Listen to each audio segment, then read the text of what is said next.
What up dudes, Dean here. This is another essential meetup informational video, this time on the subject of the rather large event that we've got coming up this weekend with lots of you signed up, the long anticipated walk along the Malvern hilltops on Sunday.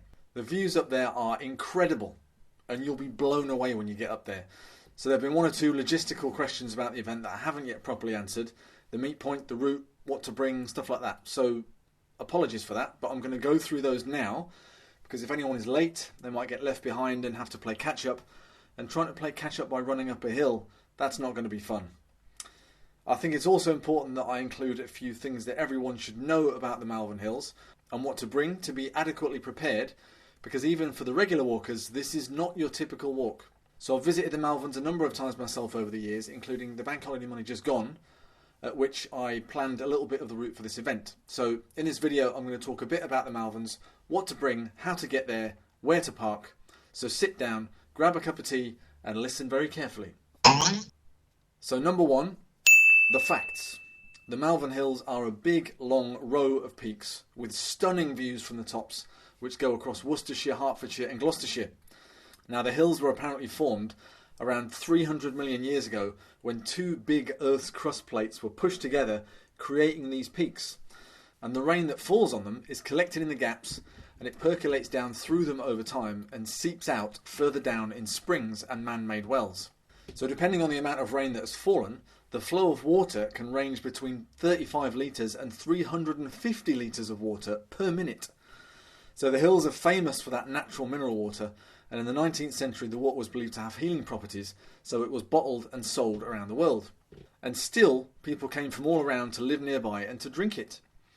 So there are actually a few points along Sunday's route, including St Anne's Well near the top of the 99 steps, where we can actually fill our water bottles with the perfectly drinkable natural mineral water if we want. So if you hadn't guessed already, the Malvern Hills walk routes are not flat. And from the point that we start up the 99 steps at the bottom, you can expect to be walking either up a hill or down a hill for about 90% of the route, which might be a bit unusual for some, but rest assured that there are plenty of places to stop and have a rest, which I'll make sure we do if anyone looks like they need to. And there's even a nice spot on the side of one of the peaks when we're up there that we can sit down on the grass and munch on a pre-bought snack or two. So the bottom of the 99 steps will be the beginning of the ascent, and there's a few more slope stretches to complete.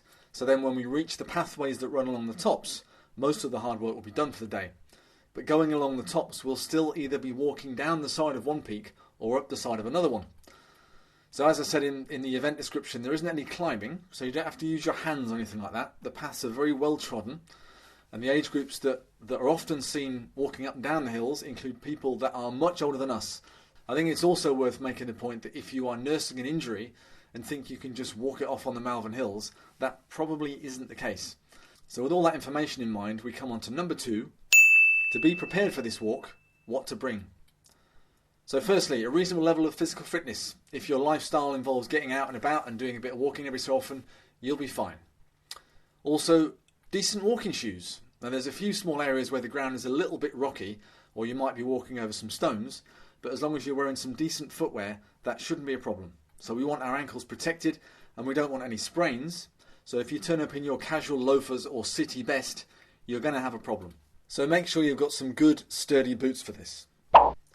These are mine, and they're not your kind of average walking boots with the big kind of neck and the ankle protectors. They're kind of more shoes, but made like boots.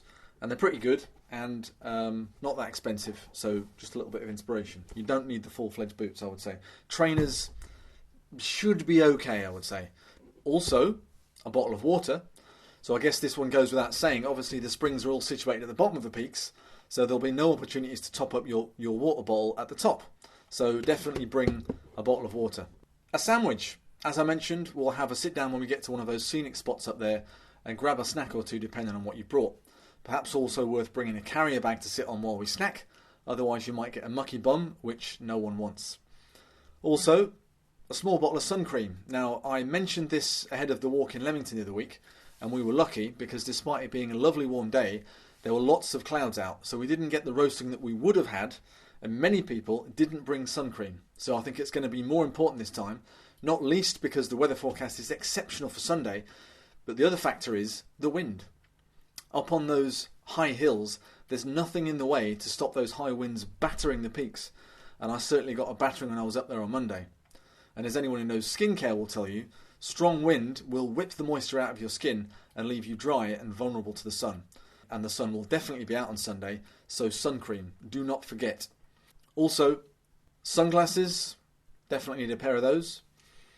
Charge your phone. This is probably less of an essential, more of a reminder.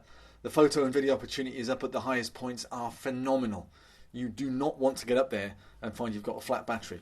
A rucksack. Now, I'm only mentioning this because it's the perfect accessory to put all the things that I just mentioned in, and I do think you need your arms free for this walk. So bringing a Sainsbury's carrier bag with things in? Nah. Bring a rucksack. So that's what to bring. Next, number 3, how to get there. So if you're thinking about driving out there on your own, maybe consider jumping in the car with someone else who's driving. There's plenty of people who have already very kindly offered a lift in the event chat. Obviously, the more cars we've got headed there, firstly, we aren't thinking about the environment, and secondly, we've got a lot of meetuppers going, so the less space we'll find in the car park. So reach out to one of those generous people on the group chat offering lifts and see if they've got a space that you could pinch in exchange for a few pounds of petrol money. To the drivers, I would advise having a good look at the journey on Google Maps the night before, and also before you set off to check the traffic. So it's about 50 miles drive from Leamington, and Google says it takes about 90 minutes to get there. So I think you need to have set off with all your passengers on board by 11 a.m. to be in with a chance of getting parked and over to the start point for 1 p.m. So that's how to get there. Number 4, where to park. So I strongly advise you work this one out as well before the end of Saturday so that you know where you're headed on the day. The Grange Road North and Grange Road South car parks are nearest to the meet point, but are quite small. So you could try those first, but the biggest and best car park is the Priory Road South car park, in my opinion. The Priory Road North car park is right next to it, and a little bit smaller, so you've got a choice of 2 there. Get parked up in one of those if you can, and then make your way to the Abbey Road coffee shop, which is not to be confused with the Mac and Jack's coffee shop, and we will meet. So if you can't get parked in those car parks, there are spots on the roadside, right down at the bottom of Priory Road, near where it joins College Road, where you could park on the side of the road for free, but I would try and get in one of the car parks if you can. They're all £3 for 24 hours, which is pretty good.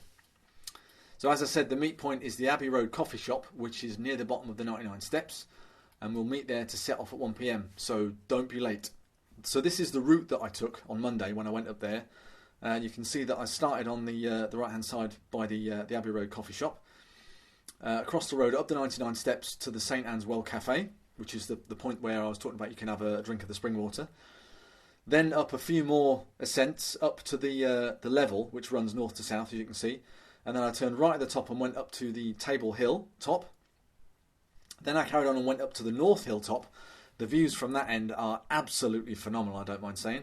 Then I turned around, came back down across Table Hill, and then I carried on across downwards, still a bit further over Sugarloaf Hill, and then onto the Worcestershire Beacon, which has this enormous, great big concrete block in the middle, which I think is probably the touristy point for you to go up there and have your photo taken. Lots of people having their photo taken up there when I was there on Monday. And again, the views either side, absolutely amazing.